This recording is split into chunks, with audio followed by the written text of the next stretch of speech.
Hello, hello. Good morning, good morning.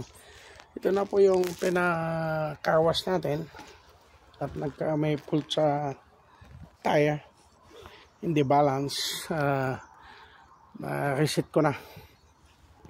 Plug ko sa computer. Ngayon, chinek ko dito yung normal pag-check ng mga makina para sa mga driver. At ito, ang number 1 dito ay itong hindi ko may baliktad dito, itong wiper washer, tubig radiator, sa receiver, brake fluid, saka yung power steering fluid, saka engine oil. Ngayon na nakita ko dito, yung engine oil, yung takip hindi nakalagay dito. Dito. Wala siyang wala siyang takip. Wala siyang takip. No. Madilim man. Ito siya natagpuan ko dito. Ayan, ito. Buti na lang hindi nahulog. Dito. Hindi nahulog dito. Nahawakan niya. Ayan. Hindi rin papasa yan kung wala yan. Saka ngayon, chinecheck natin yung oil. Dahil may naglagay ng oil, kulang pa rin sa oil.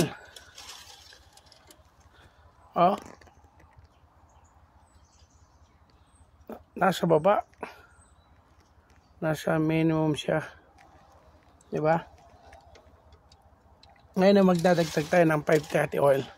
Ina-upgrade ko na sila dahil nasa 100,000 miles na sila.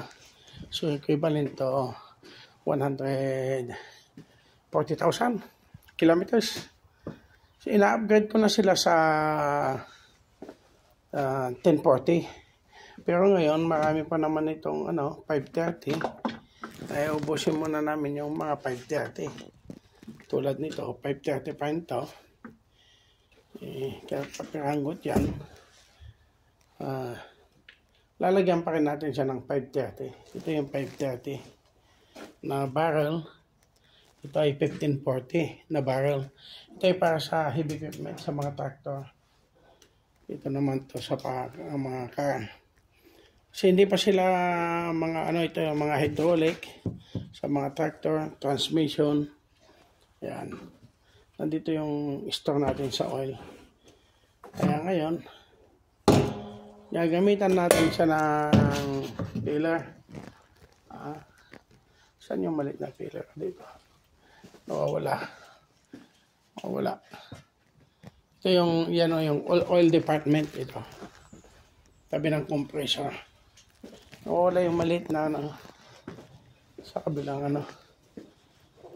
nasa number 1. Ay, nasa number 2. Wala. Nasa number 3. Tsaka ito, number 1, ang gagawin natin ay huwag natin kalimutan na magkape.